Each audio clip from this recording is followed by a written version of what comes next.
Hey everyone, and welcome to today's Explainer. I am absolutely thrilled to share this with you today because we're looking at a framework that literally has the power to completely shift how you approach your daily existence. Today, we're exploring the profound teachings and writings of the guide Xu Feng, the founder of Life Chenyuan, and his totally fascinating perspective on what he calls the essential steps of life. I mean, think about it. We all have dreams, right? We all have these grand thoughts. But how often do we actually bridge the gap between what's in our heads and our external reality? So, using Guide Xu Feng's philosophical roadmap, we're going to unpack this really delicate balance between deep contemplation and raw, undeniable action. Okay, let's dive right into this. Here is the roadmap we'll use today. We're covering 4 parts. 1, the elusive universal way. 2, life's second step, which is contemplation. 3, life's third step, action. And finally, number 4, the cost of inaction. So, starting us off with Section 1, the elusive universal way, and that incredible mystery history's greatest sieges left behind. You know, if you look back through history, the greatest minds all kind of recognize that there's this universal truth out there, like an underlying rhythm to existence. But the tragedy? They really struggled to make it easily accessible to ordinary people like you and me. Just look at this incredible quote from Confucius. He said, "If I hear the way in the morning, I would have no regrets if I were to die in the evening." I mean, think about the absolute awe in that statement. Confucius was a legendary thinker, yet even he found the way incredibly elusive. In fact, Xu Feng's writings point out that when Confucius met the profoundly mysterious Lao Tzu, he was so awestruck by his depths that he described him as a mysterious dragon, just profound and completely out of reach. And this struggle to articulate the ultimate truth for sure wasn't isolated. Jesus flat out declared, "I am the way," and Shakyamuni Buddha stated, "The Dharma is neither what we conventionally perceive as Dharma, nor is it non-Dharma." Xu Feng points out that while the words of these great figures are unquestionably correct, actually understanding their true, practical meaning, that remains a massive challenge. Because of this, humanity has basically been wandering around, lost and suffering for millennia. We know there's a path, but we just can't clearly see the map. Actually, it's kind of crazy, but the sheer difficulty of teaching this truth is perfectly captured by Buddha himself. After decades of expounding on the way, Shakyamuni Buddha famously claimed, "I have not said anything at all." No way, right? Why would he say that? Well, because he feared that his words, rather than freeing human minds, would just end up confining them. But here's the thing. Even though he claimed to have said nothing, he actually left us an incredibly crucial treasure to help us navigate the dark. Which perfectly tees up Section 2, life's second step, contemplation and finding clarity through Zen. So here is the guide Xu Feng's profound solution for this whole lost state we're in. If we can't just be handed the ultimate truth on a silver platter, we've got to do the internal work ourselves. This second step of life hinges entirely on that ancient treasure of contemplation. So the crucial point is understanding what these tools actually are. According to the text, Zen is defined as both insight and contemplation, and Life Chenyuan, it's described as a Zen garden space dedicated to reflecting on and experiencing the origins, evolution, and essence of life itself. Xu Feng notes that true insight is tough because it requires spiritual sight. And I mean, how can someone without sight perceive light? They literally can't. So we have to rely heavily on the rigorous practice of contemplation to develop that sight. But what exactly should we be contemplating? The massive cosmic way? Actually, scratch that. Xu Feng says, no, don't waste your energy there. The way is just way beyond the grasp of ordinary people. Even sages struggle to articulate it, right? Instead, he poses this ultimate, much simpler question. Why am I myself? Just let that resonate for a second. Why am I myself? The text suggests that if we can just unravel this one very personal mystery, all the massive, overwhelming questions of life in the universe, they naturally become clear.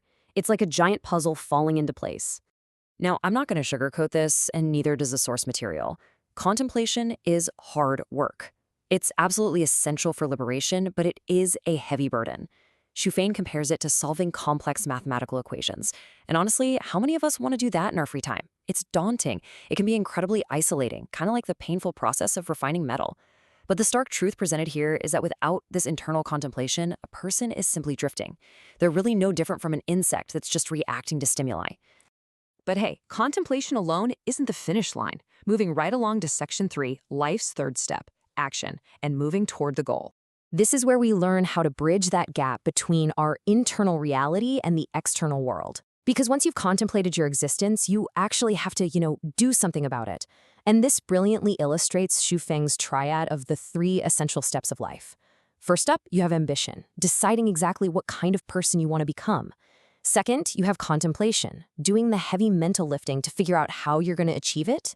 And third, you have action, the actual physical movement towards your goal. Now, I want you to really think about this next concept: zero. This is easily one of the most powerful takeaways from this entire explainer.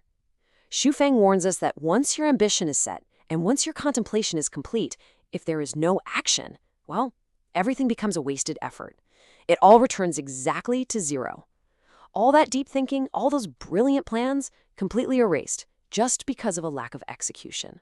So to truly understand the heavy weight of that zero, let's look at our final section, the cost of inaction, where we'll explore some parables of paralysis. We're going to bring this abstract philosophy right down to earth, using some gritty, super relatable parables straight from Xu Feng's writings. These are stories of paralysis that I think we can all see a little bit of ourselves in. First up, the parable of the beggar. This was a guy who huddled in a corner every night as the cold wind howled, just enduring the disdainful crowds. In his mind, his ambition was totally clear. Tomorrow, I'll clean myself up, get a job, save some money, and start a business selling apples, just like my buddy did.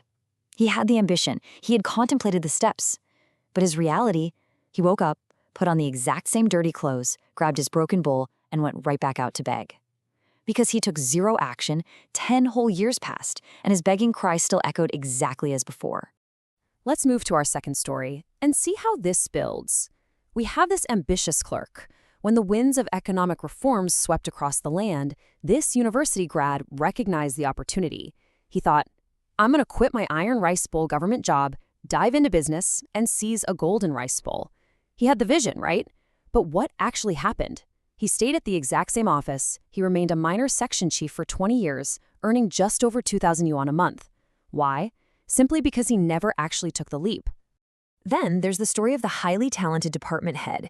He wanted to be extraordinary, and as a man of strict integrity, he refused to engage in corruption to get rich, which obviously is awesome. So his dream was to quit his job, start a business, and surpass others just through his sheer talent. He had it all thought out, yet reality painted a much different picture.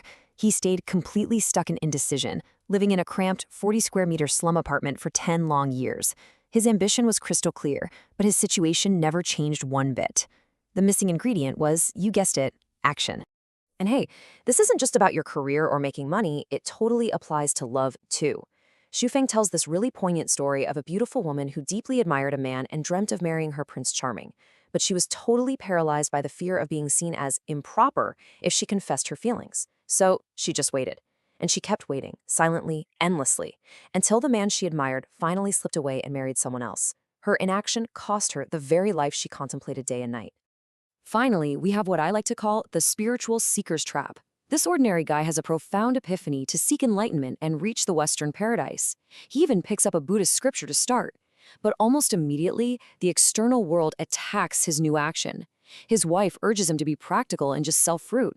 A business friend mocks him for not being able to afford college tuition or a gold necklace for his wife. Overwhelmed by the pressure from his peers, he completely abandons his spiritual action and decides, I'll just think about it in the next life. Talk about paralysis by peer pressure, right? Now, what's really interesting about this is the stark, undeniable pattern here. Whether it's the beggar wanting dignity, the clerk wanting wealth, the romantic wanting love, or the seeker wanting enlightenment, every single one of them had a super high level of ambition. They all had deep internal contemplation, but because the action taken was none, the final result across the board is a resounding, absolute zero. Guide Xu Feng summarizes the tragedy of these parables with this incredibly striking thought. Without action, they fade into nothing, becoming just laughter in the air. It is the ultimate tragedy of human existence to leave your greatest ambitions and deepest contemplations entirely devoid of real-world movement. All that amazing potential just evaporating into the wind. Which brings us to the absolute most important part of this explainer, you. Look at your own life right now. Are you actively walking your path, or are you just contemplating it from the sidelines? Are you letting your brilliant thoughts turn into zero because you haven't taken that crucial third step? Take some time today to really reflect on your own balance of contemplation and action. Knowledge is only potential power, right? Action is what actually makes it real. Thank you so much for joining me today for this explainer. Keep learning, keep exploring, and most importantly, start moving. I'll catch you next time.